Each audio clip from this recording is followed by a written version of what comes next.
Bound by Gingerlily Lowe.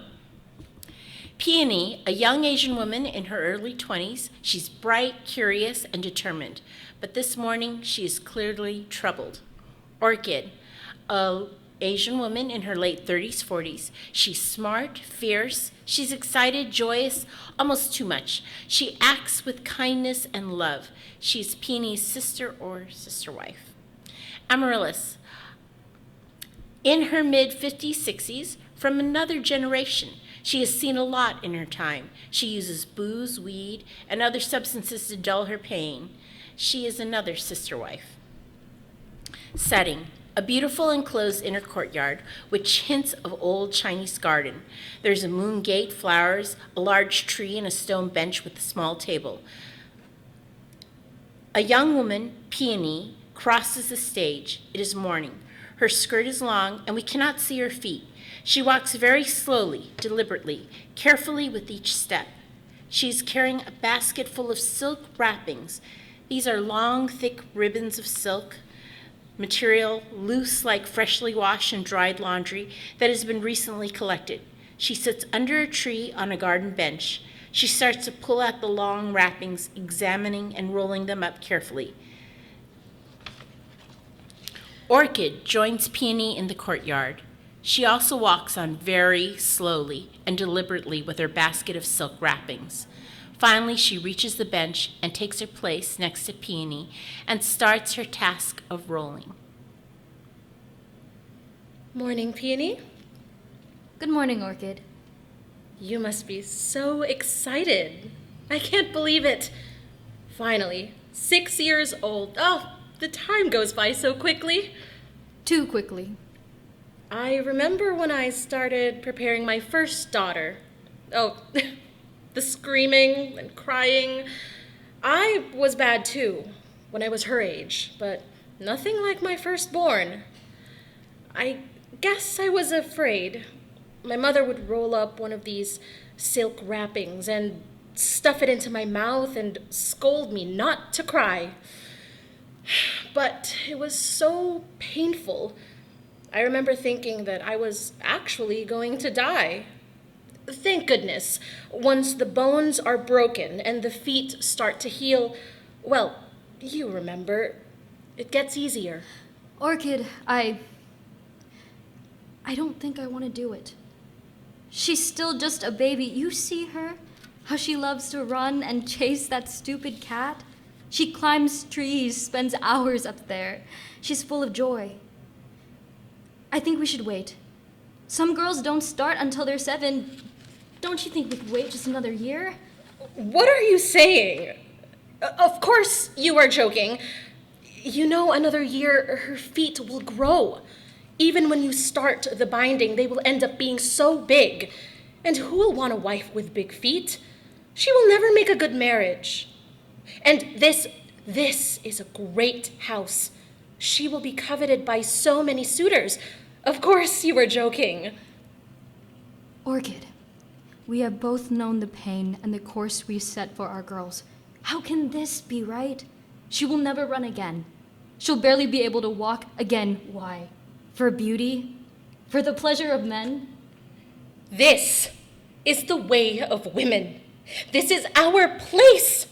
And look at what you have. You never need to work to go out and make a living.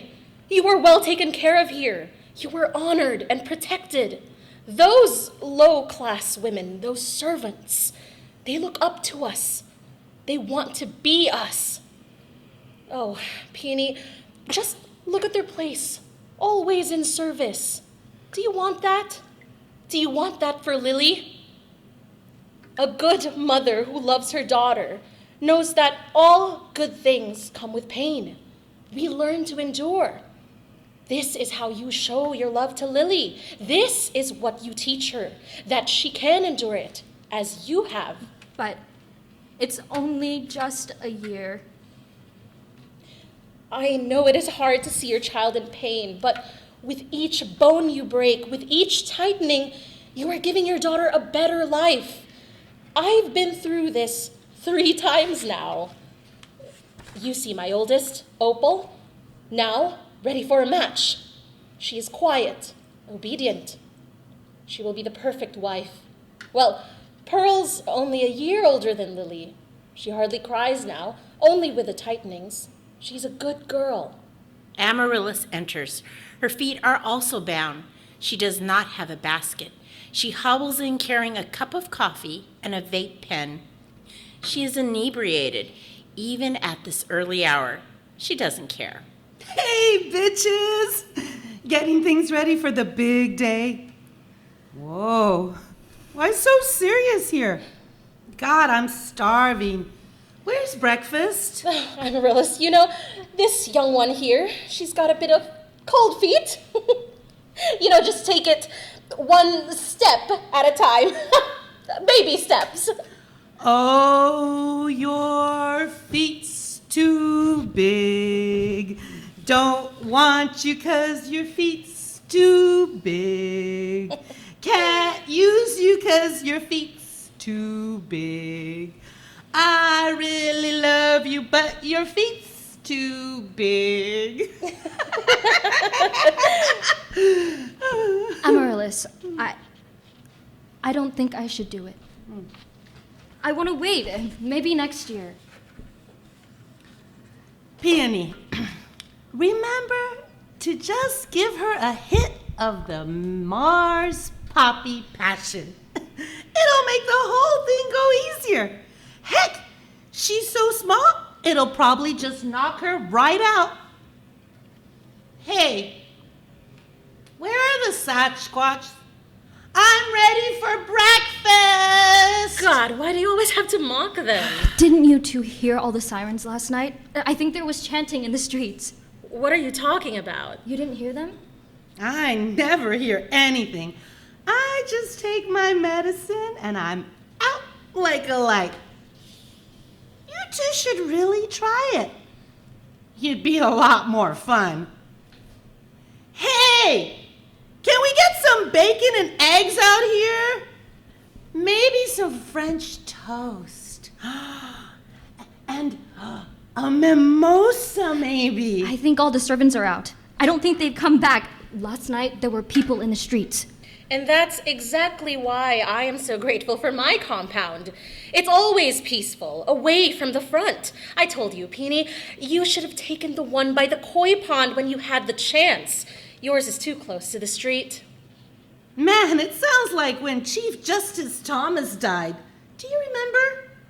There was all that commotion, and then Kavanaugh took over. I think part of the city was set on fire then. I remember the color of the sky, ash floating down like snowflakes. God, the colors during sunset. It was amazing. I was just a little kid then, when I could still run around. Peony, you weren't even born yet. Do you think it's happening again? Could be. You know the old saying, history is coming back, making it great again. What is that saying? Well, anyways, there's some old saying about history repeating. What do you mean happening again? What's happening? Oh, you two are too young. You know, my mother was unbound. Her feet were as big as 2 Mexican papayas. Oh, yeah. She said she used to go ice skating. Can you imagine? Women out on their own? But that seems like a million years ago. The maids go in and out. That's different. When I was a kid, women could go out on their own, unsupervised. Whoa, they could have jobs. They chose themselves. I think women could even go to college. There were laws then, rights, that women could decide what they wanted to do with their own bodies. That was before the Great Father found that education is harmful to women. Such a barbaric time. It's a good thing that we have the courts. Now women are respected, revered. What about the servants? They work. They go out to do the marketing. I've been thinking about our lives here. About Lily's life. Maybe she should have a choice. That's no choice. If she is unbound, you have made that choice for her. she will have no life worth mentioning. And it goes against social norms. We all know the way it works. It's ingrained in us, women. We follow our fathers, then our husbands, and then our sons when our husbands are gone. That is the correct path. But it wasn't always the path. Well, it was for a while, until it wasn't, and then it was again. Peony may be right. You know, that's probably what all the commotion was about last night. Maybe an uprising. When I was little, my mother told me a story about the women in Iran. One of the shahs made the law that women had to wear a veil, a hijab. That law changed the lives of women, what they could do and who they were. Mom said it took the women many years, but they finally rose up and refused. Women all got together and went out in the streets, and the women did it. What? Do you mean that you think they can change it? I mean, change the way things are now. No. Could they really do it? No. What are you thinking, sister? Maybe with all this commotion, I could take Lily and we could leave this place. The servants aren't even here to stop us today. I didn't see any when I got up. How is this even possible in your head? You can barely walk. Where would you go? Amaryllis, talk some sense into her. I don't know, but maybe there's another way, another life. It just doesn't seem like this should be right. You have no money, no friends besides us. You're going to take your child out into the unknown. Orchid, what if this life is a trap? What if it's all a lie and we just don't know it? Maybe we just walk out that door and don't look back. Lily can help me. Lily is just a child. She has her whole life ahead of her. What are you talking about? You know what? Go for it. What? You're right. This chance may never come again. Get out, Peony. No, you can't go. This can't be right. Orchid, please. I have to get Lily. No, Peony, I can't let you do it. Why? What are you so afraid of, Orchid? For you. For Lily.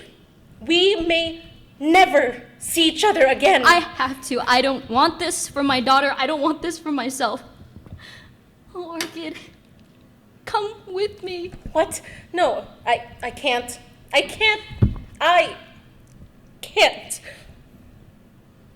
Let her go. You're okay. We'll be okay. Peony, if it all changes, what will become of the rest of us? We live with the truth. And Lily, she chooses where she is bound. Peony turns away as lights fade.